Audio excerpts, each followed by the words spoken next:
capítulo 5, versículos 12 y 13. Ya sabían que íbamos a estar en este texto porque los había amenazado en la reunión de oración, ¿recuerdan? Y seguimos en nuestra serie que se llama Constancia en la esperanza en nuestro Señor Jesucristo. Nuestra vida transcurre en Cristo. Estamos en sus manos, en su corazón, en sus promesas, en Él para siempre. Tenemos ya todo aquel que haya creído en Cristo, entregado su vida a Él, pidiendo perdón de pecados en arrepentimiento. Tenemos ya vida eterna para vivir perseverando en esa esperanza, constancia en la esperanza en nuestro Señor Jesucristo. Y ya estamos en el capítulo 5, y los versículos 2 al 13 van a tratar un tema pastoral, por lo tanto decidí ponerle como título el privilegio del deber. ¿Nos gustan los privilegios y nos gustan los deberes? ¿Y los dos juntos? Eso es lo que vamos a conversar hoy día, el privilegio del deber, que es lo que el Señor nos ha regalado. Por eso es un privilegio. Un privilegio es una concesión, es algo que nos es dado y que nosotros los creyentes gozamos de parte del Señor para la obra del Señor, para la voluntad del Señor, para la gloria del Señor. Es un regalo que el Señor nos dio entonces. Vamos a orar. Gracias, Señor, te damos, hemos abierto tu palabra, queremos entender lo que una vez enseñaste por medio de Pablo a la iglesia en Tesalónica y tantas veces a través de los siglos has venido enseñando lo mismo a cada iglesia y lo necesitamos saber nosotros. Hoy te rogamos en el nombre de Jesús. Amén. Tenemos entonces que lo que es un privilegio que viene del Señor, de su autoridad, de su poder, de su sabiduría. Y el mismo Señor Jesucristo, hablando a los discípulos en Juan capítulo 15, dice, no me elegisteis vosotros a mí, sino que yo os elegí a vosotros. Y ahí está dando a entender que la autoridad es de Él y que la obra es de Él. Y dice, y os he puesto para que vayáis y llevéis fruto. Y ahí está el deber, ¿sí? ¿Quién tiene que llevar fruto? ¿El Señor Jesucristo? No, nosotros. Él nos puso con todo lo que Él nos dio para que nosotros llevemos fruto y vuestro fruto permanezca, para que todo lo que pidierais al Padre en mi nombre, Él os lo dé. Y es interesante porque nos da esta promesa. Todo lo que tú quieras pedir en oración al Padre, Él te lo va a dar en nombre de Él. Buena promesa, ¿no? ¿Cuándo? ¿Cuándo hace eso el Señor? Cuando tú estás viviendo en el privilegio de cumplir su deber. O sea, tu deber. ¿Cuál era tu deber? Ir y llevar mucho fruto. Y el texto acá en Tesalonicenses, vamos a leer los dos versículos, el 12 y el 13, dice, os rogamos hermanos que reconozcáis a los que trabajan entre vosotros y os presiden en el Señor y os amonestan. Y si bien en la iglesia todos servimos, el contexto nos da a entender que está hablando de los pastores, que os presiden y os amonestan. De esos que trabajan está hablando, que no son, como dijo Rafael, no trabajamos 8 horas, no, aquí son un poquito más, son como 24/7, esa es un poco la idea, ¿no? Y que los tengáis en mucha estima. ¿A quién le está hablando? A los hermanos, a la iglesia. Está hablando a los pastores y a la iglesia. Y amor, por causa de su obra, tened paz entre vosotros. La forma de vivir reconciliados y en paz en la iglesia, amándonos unos a otros, entre muchas otras cosas, es esta, siguiendo estos consejos que da Pablo en estos versículos. Y les anoté ahí algunas palabras en azul de estos versículos. La primera es rogamos. El verbo rogar, básicamente lo que está diciendo Pablo cuando dice os rogamos hermanos, es que es un llamado a modo de ruego, de súplica. O, mira, tienes que poner el corazón en algo que es urgente, que es necesario y que es de bendición.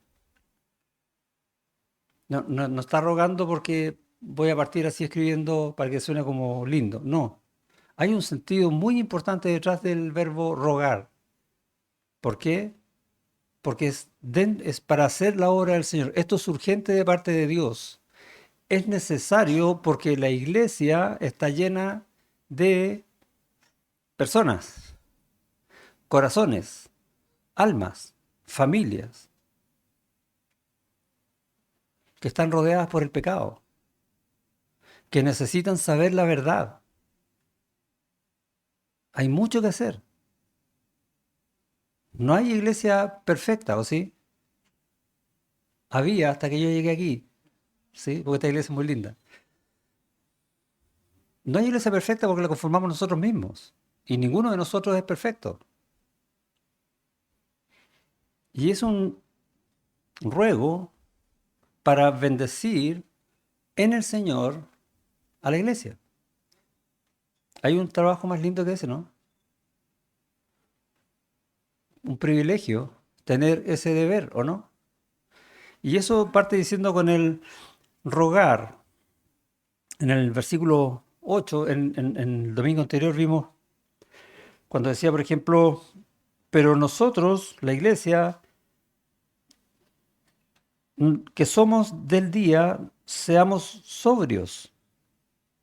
Y básicamente está diciendo, mira, Dios sabe lo que hay en tu corazón. Y si tienes cosas ocultas en tu corazón, estas de las tinieblas, algún día van a salir a la luz, te van a alcanzar. Y no son buenas, no te hacen bien a ti, ni tampoco van a hacer bien a la iglesia. Y es un llamado entonces a vivir de la manera en que Cristo nos enseña. Y supongamos que Cristo ahora entra por esa puerta y te mira fijamente y te pregunta, ¿cómo estás tú ahora con ese llamado? ¿Cómo estás viviendo en tu corazón? Porque a Él no lo puedes engañar, Él conoce todas las cosas. Pero si te lo preguntas directamente, cara a cara, mirándote a los ojos, ¿qué le vas a decir?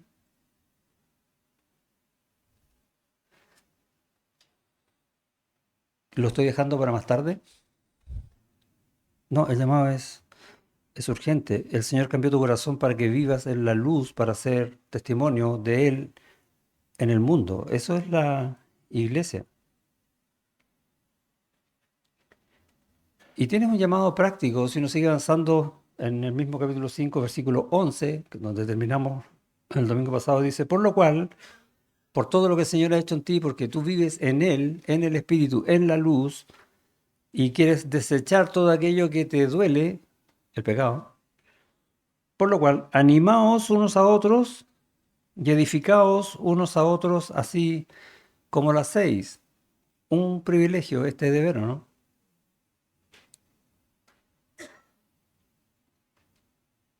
Os rogamos, y ahí se entiende, ¿no? Hermanos, que funcionen como iglesia. ¿Y cómo lo describe Pablo? Que reconozcáis a los pastores, que los tengan en alta estima y los verbos que están ahí, que reconozcáis, que los tengan en mucha estima y en amor. Esos son los deberes de la iglesia. Y los pastores que trabajen, que presidan y que amonesten como del Señor. ¿Sí? Eso es lo que vamos a conversar hoy día, es lo que está hoy día aquí en los textos, entendiendo, como les dije recién, que es algo absolutamente necesario y urgente en la iglesia para bendición de la misma iglesia y para gloria de Cristo. ¿Cómo estamos entonces haciendo eso hoy día? ¿Necesitamos aprender? Yo sí, ¿ustedes también? Necesitamos aprender. Ahora, en el texto que leímos antes, allá en Mateo 8, cuando Jesús vio a las multitudes, dice que tuvo compasión de ellas. Y esa palabra compasión es, tiene que ver con las entrañas, con las emociones. Dice que las emociones de él fueron tan fuertes que es como, voy a hacer una expresión chilena, cuando se te revuelve la guata por algo. Esa es un poco la idea. Pero estamos hablando del Señor. ¿Por qué causa el Señor estaba tan compungido? Porque las multitudes estaban desamparadas, estaban a merced de cualquier peligro, de cualquier lobo. Las ovejas necesitan ser pastoreadas, porque a veces las ovejas parten, como decimos también, para donde están dados vuelta y se pierden. Y son así.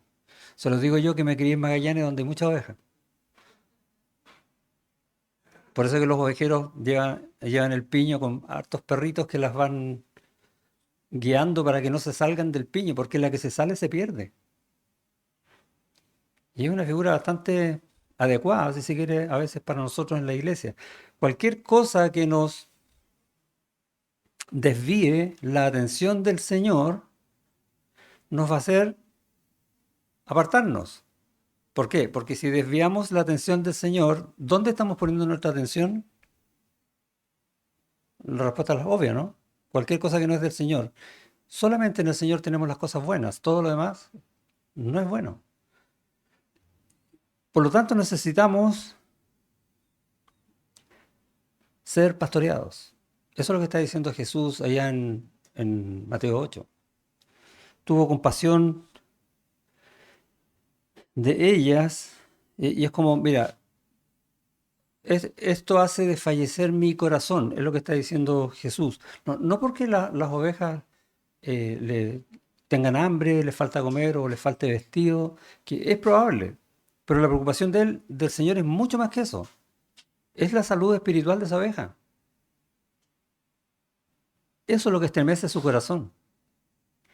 Y en ese sentir, Él pone pastores en su iglesia, para que las ovejas no estén desamparadas ni dispersas, dice, como las que no tienen pastor. Y tenemos que orar como iglesia por los pastores. A la verdad la mies es mucha y los obreros, los pastores, pocos. Esa es la obra que el Señor está haciendo en su iglesia en todo tiempo, mayormente hoy. Necesitamos orar por pastores, por buenos pastores y por los pastores que están ejerciendo el pastorado para que lo ejerzan como para el Señor, de la mejor manera posible o de la manera más bíblica posible. Por eso que el mismo Señor Jesucristo va a decir allá en Efesios capítulo 4, y él mismo constituyó pastores, dice el texto, ¿no? Y más encima da la razón, dice, a fin de perfeccionar a los santos para la obra del ministerio, para la edificación del cuerpo de Cristo, para la iglesia que Él está edificando, Él da pastores a la iglesia. Porque Él lo sabe, es lo que se necesita. ¿Para qué? Para que tú y yo crezcamos a la medida de Cristo, para que nuestro corazón sea conformado al corazón de Cristo. Se necesita entonces esa enseñanza y dice, para que todos, dice el texto, seamos conformados de esa manera, a fin de perfeccionar a los santos para la obra del ministerio. Todos, que todos crezcamos a la medida de ese corazón, el de Cristo. Por lo tanto, la iglesia tiene que reconocer en Cristo la obra de Cristo. ¿Y qué significa reconocer? ¿Sí? No es llegar a la iglesia y decir, ese de ahí es el pastor, yo reconozco que ese y que no es ese otro. No está hablando de algo tan literal. La idea de reconocer es comprender, y en un sentido comprender la obra de Cristo en esa persona, y por ese medio de esa persona lo que Él está haciendo en la iglesia,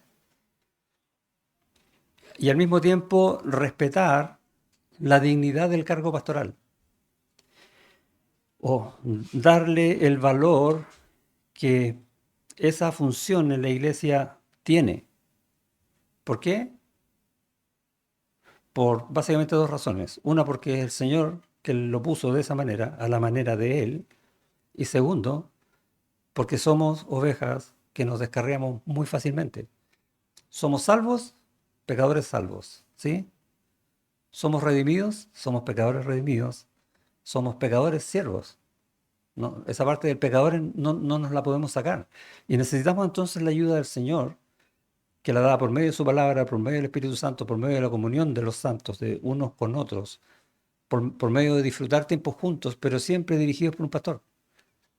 Y eso es lo que yo tengo que reconocer de parte del Señor en la iglesia. Gracias, Señor, porque esta iglesia tiene un pastor.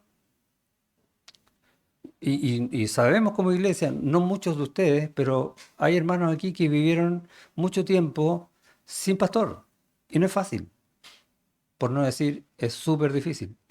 Pero aún hay iglesias que no tienen pastor. Y es una situación complicada de la cual el mismo Señor Jesucristo se duele. Por lo tanto, tenemos que orar por buenos pastores para pastorear la iglesia y cuando tenemos un pastor, dar gracias por eso, reconocerlo, darle el valor que eso tiene. Por tanto, como estamos todavía en esta carne, tenemos que examinarnos y declarar de alguna forma que realmente es difícil ser un buen pastor, ser un buen líder. No es fácil. Pero al mismo tiempo, declarar en mi corazón que tampoco es fácil ser una buena oveja. Necesitamos ser enseñados por el Señor, seguir siendo cambiados por Él en la obra que Él está haciendo con nosotros en la iglesia. ¿Sí? Hay, ¿cuál oveja es mejor que otra? ¿No? Y ahí como que me anoto en la lista de los primeros, o realmente necesito ser cambiado. ¿Qué pecado estoy poniendo en la lista o ocultando en la lista? Y realmente tengo que reconocer que no es fácil ser oveja o, de hecho, a nadie le gusta estar obedeciendo a la gente, ¿no? ¿O sí? Cuando éramos muy niñitos, muy chicos, y los papás nos mandaban, obedecíamos porque no teníamos nada que hacer, ¿sí? Pero a la medida que fuimos creciendo, la obediencia se tornó un poco más difícil, ¿cierto que sí? Anda a comprar pan, ¿y por qué no, mi hermano? Y empezamos a discutir las cosas al tiro. No nos gusta obedecer. Bueno, las ovejas obedecemos al Señor en todo, ¿o no? O obedecemos al Señor en casi todo. Por ahí me gusta más. Necesitamos reconocer que no somos buenas ovejas. Y yo siendo pastor también soy oveja del Señor. Así que también me cuento. ¿Por qué? Porque algunos no saben ser ovejas. De hecho, en la misma carta a los tesalonicenses vamos a ver a Pablo hablando de esto. En el capítulo 2, versículo 3, le va a decir a las ovejas, a fin de que nadie se inquiete por estas tribulaciones. Perdón, capítulo 2 dije, no 3. ¿Sí? 3. Porque nuestra exhortación no procedió de error, ni de impureza, ni fue por engaño. Aquí Pablo está tratando de explicar que, todo lo que él hizo está bien hecho. ¿Por qué? ¿Por qué Pablo tuvo que decir eso? Porque lo cuestionaron. ¿Quiénes? Las ovejas. No es fácil ser oveja. No todos saben ser oveja y lo vemos acá. Versículo 4, sino que según fuimos aprobados por Dios, es como, mira, elevemos un poquito la mirada para que nos confiase el Evangelio, la palabra del Señor. Así hablamos no como para agradar a los hombres, sino a Dios que prueba nuestros corazones, aunque nos cueste creerlo a veces. No solo a las ovejas, también al pastor. Prueba todos los corazones, por lo tanto tenemos que hacer las cosas para agradar a Dios. Y la forma en que el mismo Pablo continúa en la carta enseñando cómo agradar a Dios que prueba nuestros corazones es reconoce a tu pastor. Dale el valor que él tiene en el Señor. Agradece a Cristo que lo puso a él en la iglesia. Cada uno tiene su puesto, por decirlo así, en el equipo que formamos la iglesia, ¿sí? No todos hacemos lo mismo. Es como un equipo de fútbol, ¿sí? Imagínate un equipo de fútbol donde los 11 son arqueros. No le van a meter ni un gol, está seguro. Pero tampoco va a ganar. No tiene ningún delantero que meta goles. No sirve. O al revés, un equipo de fútbol donde todos son delanteros. ¿Por cuánto perderá ese equipo? eh, no basta jugar bien solo. Necesitamos aprender a jugar en equipo. Esa es la idea. Ahora, si el equipo no tiene director técnico, ¿a qué juega? No.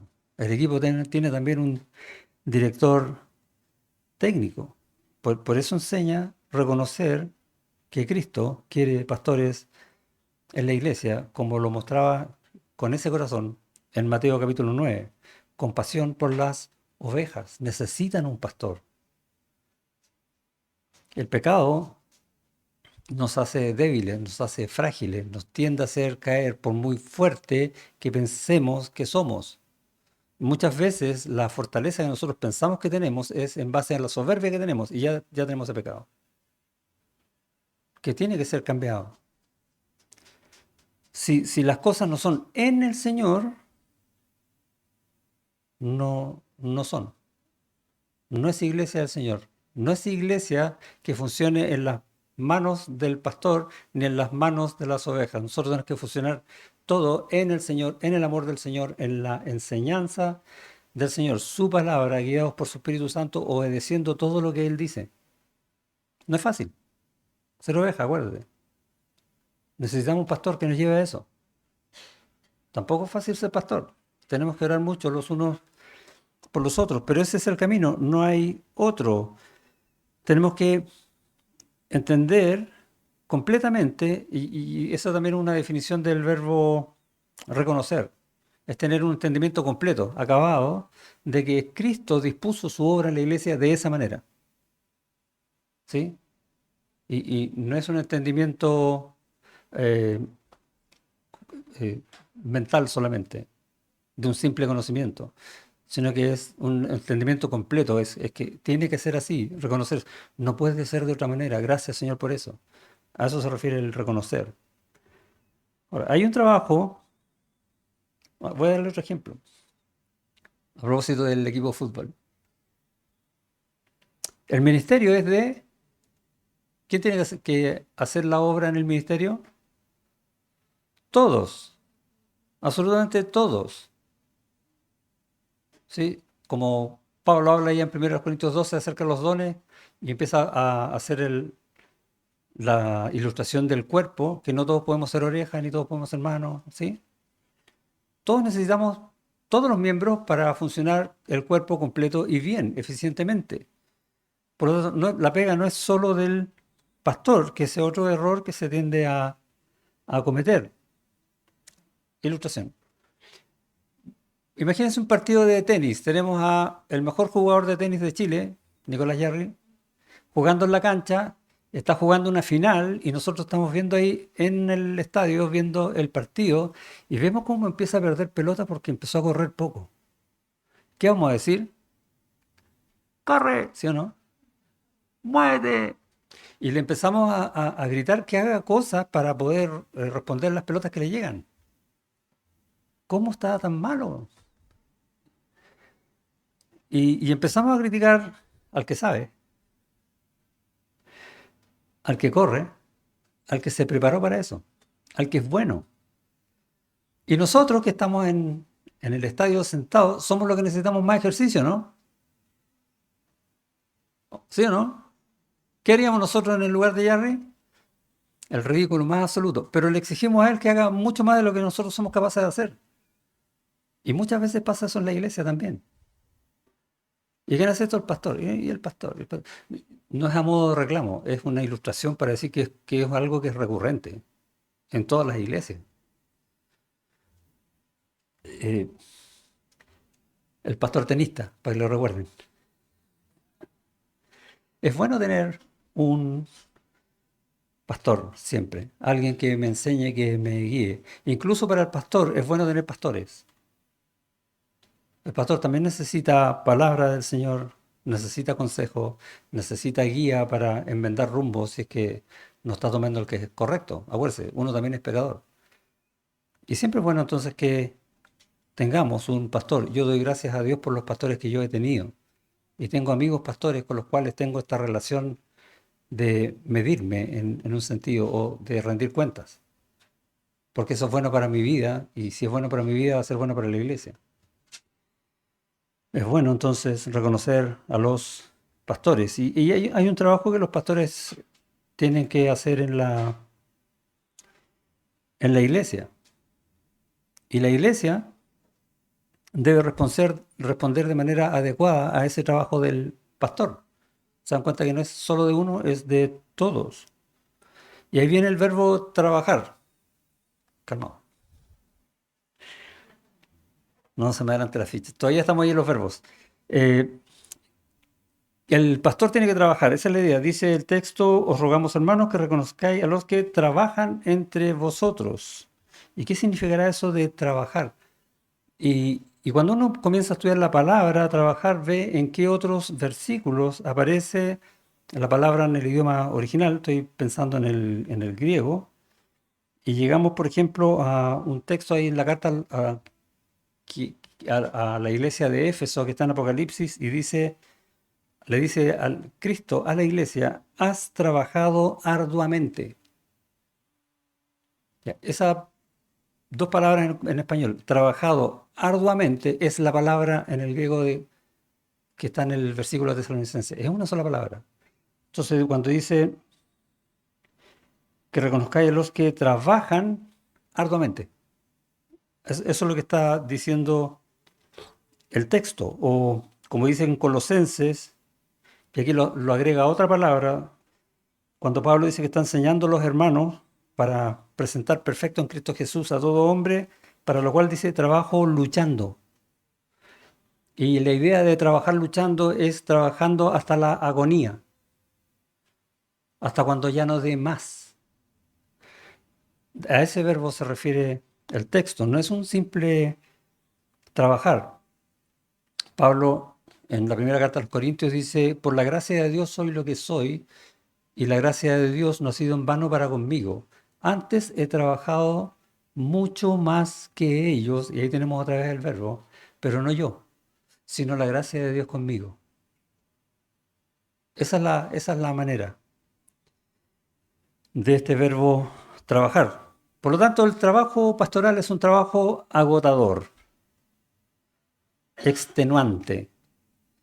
A veces es un trabajo que no tiene respuestas o que no va a haber resultados.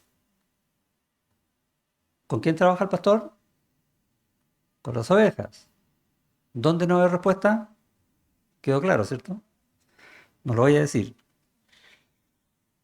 ¿Por qué?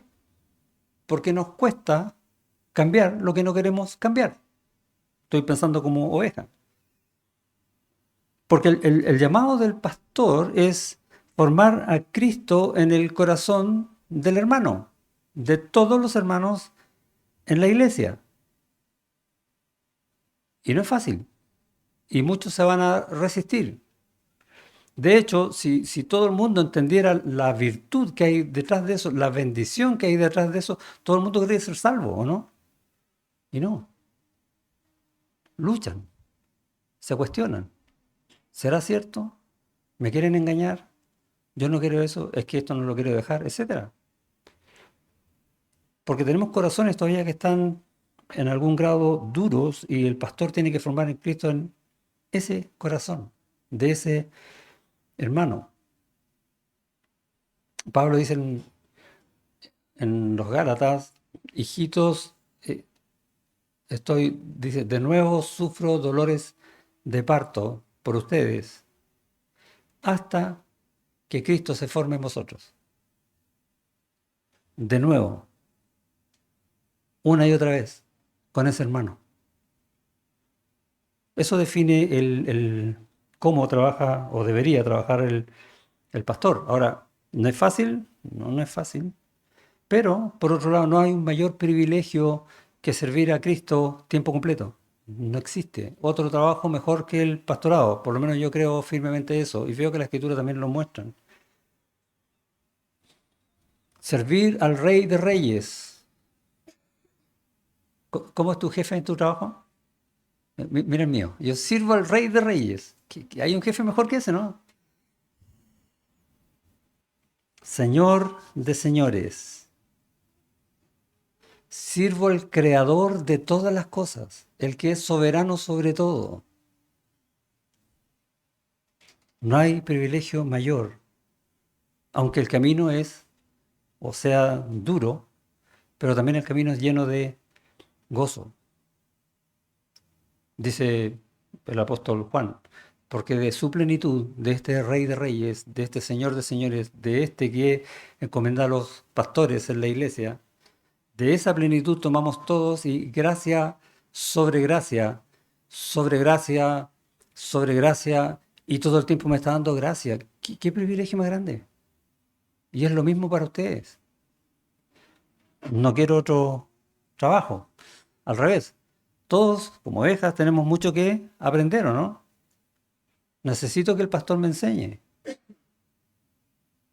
Todos tenemos que, en algún aspecto de nuestra vida, ser corregidos. O en decisiones que hemos tomado mal, ser corregidos, llevados de vuelta al camino correcto. ¿O no? Gracias, pastor, por esa pega. No escuché nada, pero no importa. O a veces, porque mi corazón está duro, no de la manera correcta, necesito ser reprendido, porque estoy en un pecado. Y el pecado hace daño a la iglesia.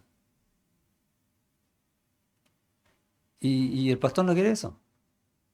Y va a ir donde ese corazón a reprenderlo. Y necesitamos ser reprendidos por el bien de la iglesia de Cristo, porque la iglesia es de Él. Nosotros somos solo sus siervos. Qué privilegio trabajar para este Señor, Cristo.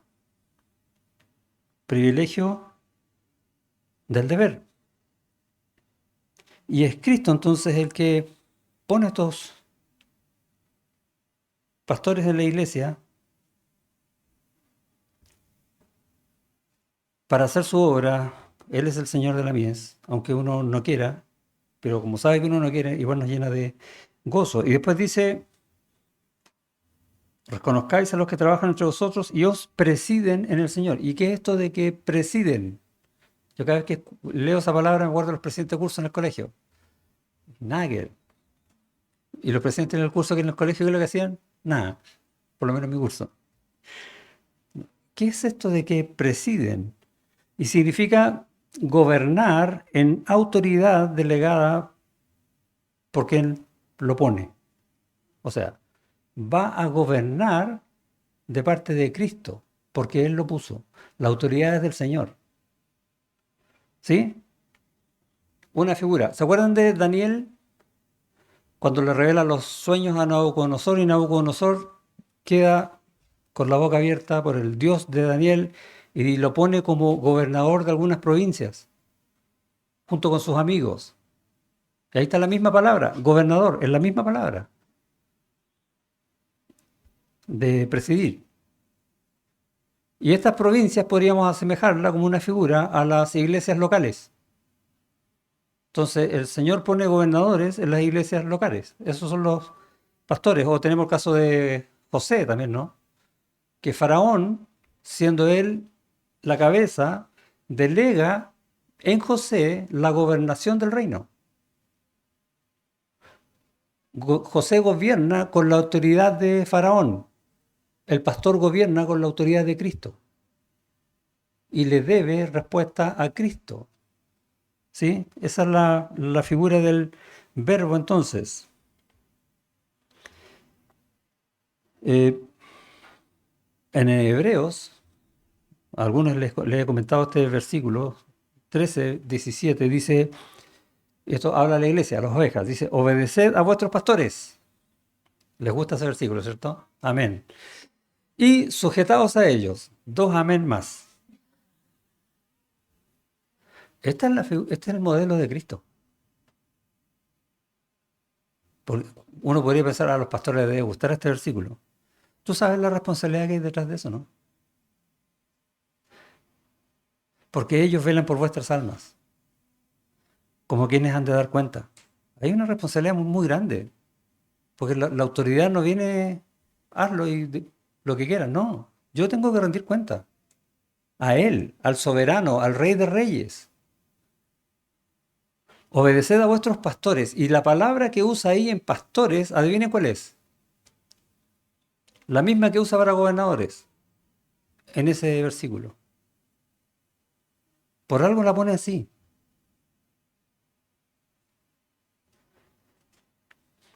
Pero dice el texto en Tesalonicenses, a los que os presiden o gobiernan, ¿cómo dice?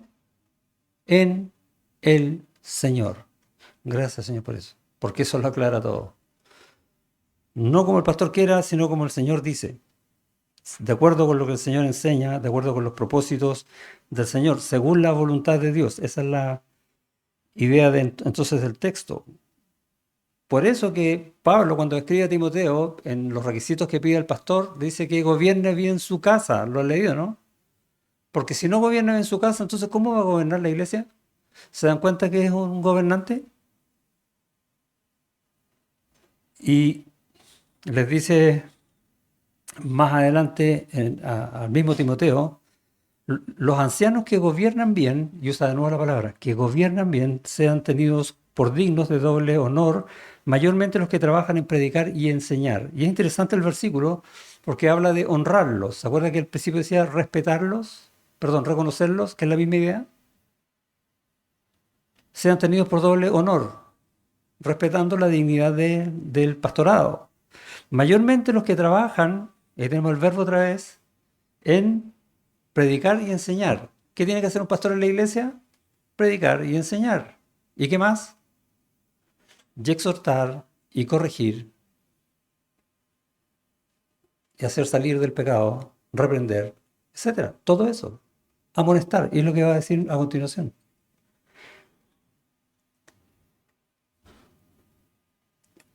En el Señor, en armonía con los propósitos de su autoridad, del quien confirió autoridad al pastor. El pastor gobierna a nombre de Cristo para que su voluntad, la de Cristo, se lleve a cabo en la iglesia. ¿Y cuál era su voluntad? Recuerda, ¿no? A fin de perfeccionar a los santos para la obra del ministerio, para la edificación del cuerpo. Esa es la voluntad del Señor, esa es la tarea del pastor, que se lleve a cabo eso. Por lo tanto, necesitamos enseñanza, necesitamos corrección, necesitamos a veces amonestación en base a esa autoridad. Por eso dice, los que trabajan entre vosotros y os presiden en el Señor y os amonestan, termina el versículo 12. ¿Qué significa amonestar? Y amonestar significa, siempre suena como reto, ¿no? Te voy a amonestar y te reto. Te pongo una tarjeta amarilla, no sé, una amonestación del árbitro. No suena la palabra.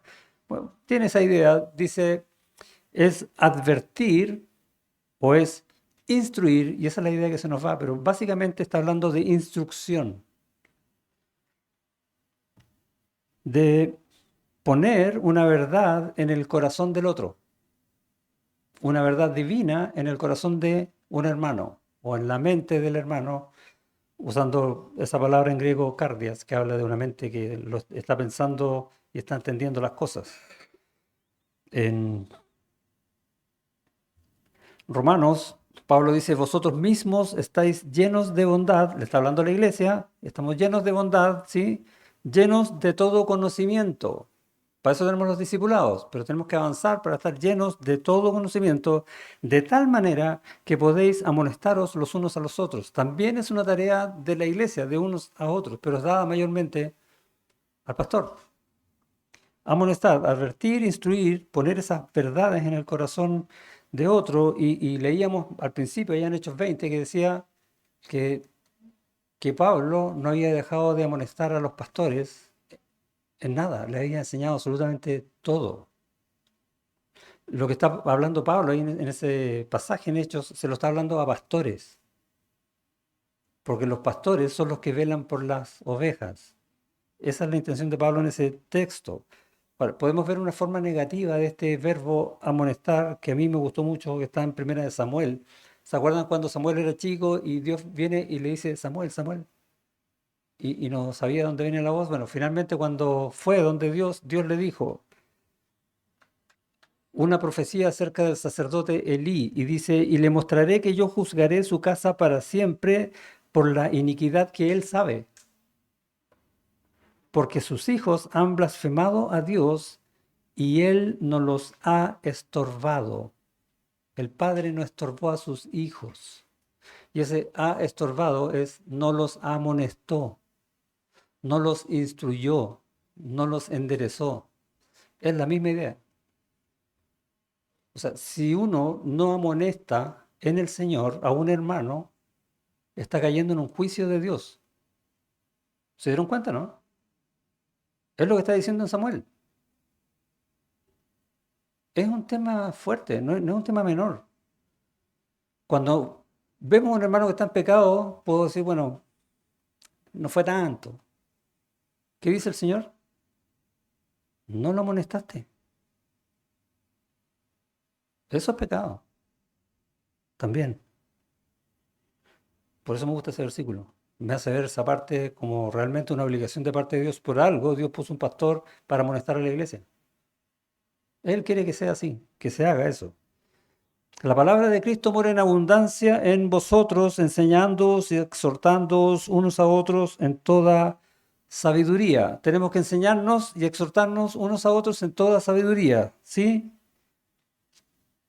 Enseñarnos habla de la forma positiva, de aprender de las cosas del Señor, y exhortarnos de la forma negativa, de intentar hacer qué?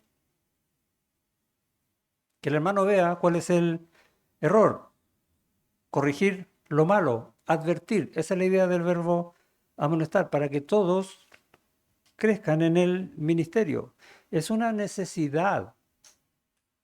Pablo le dice a Timoteo cuando hay un pasaje que dice que predique el evangelio y que inste a tiempo y fuera de tiempo. Lo conoce, ¿no?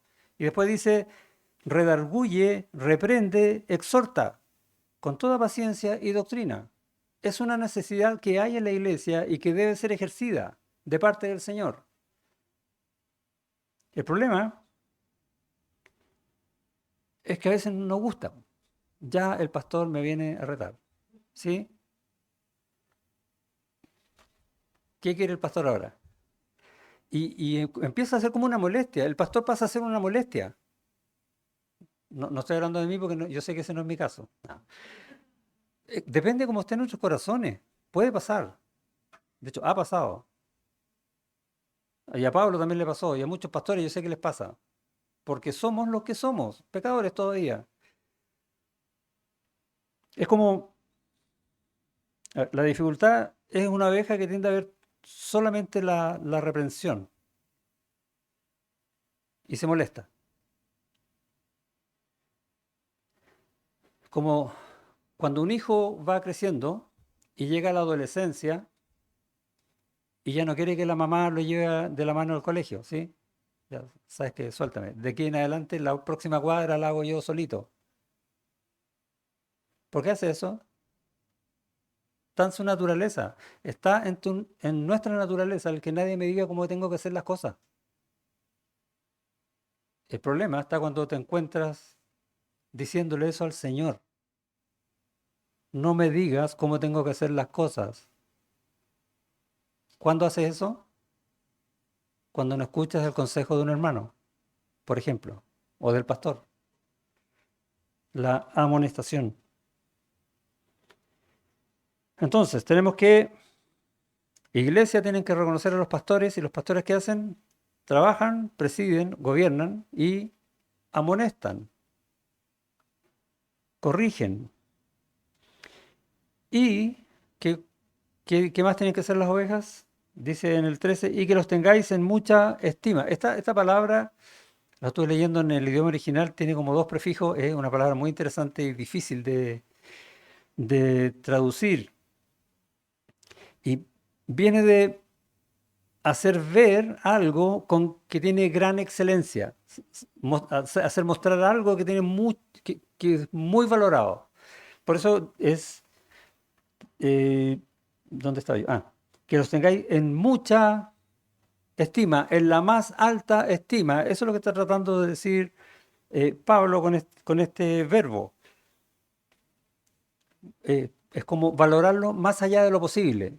si se pudiera entender eso. Hay un versículo en Efesios que dice que Dios puede hacer todas las cosas mucho más abundantemente que las que pensamos o pedimos, ¿sí? Mucho más abundantemente. Esa es la idea.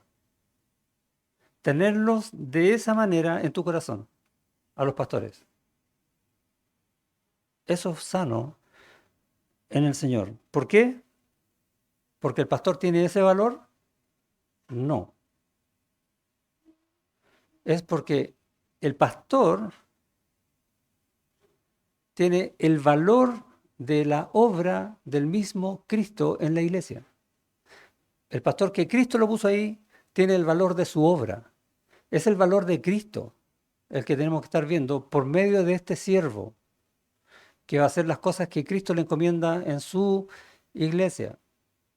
Esa es la mucha estima, reconocer la obra del Señor en todo.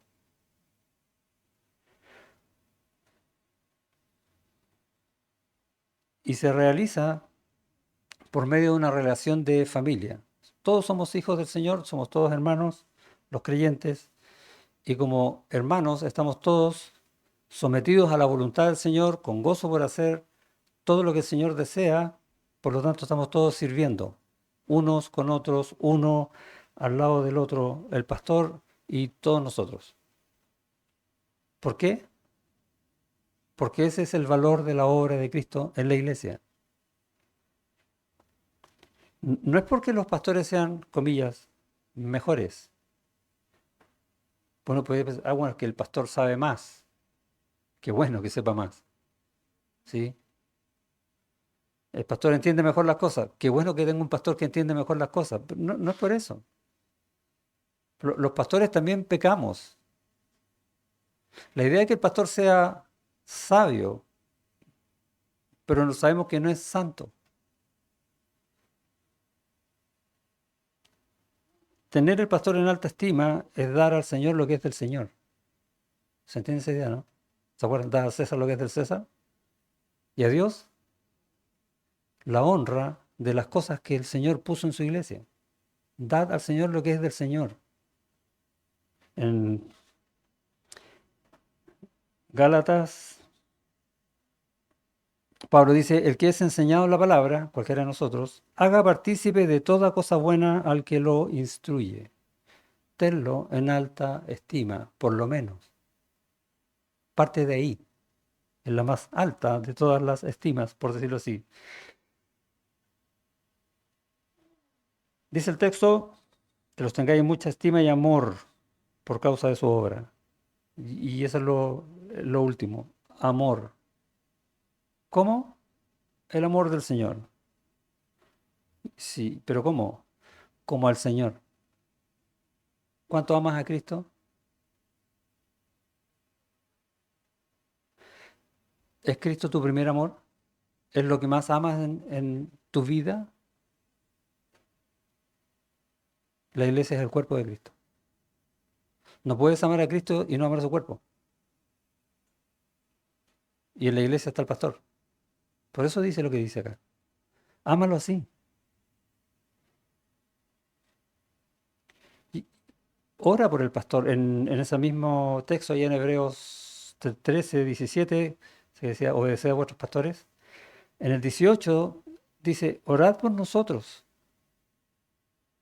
Necesitamos oración. Mira, dice, pues confiamos en que tenemos buena conciencia, deseando conducirnos bien en todo.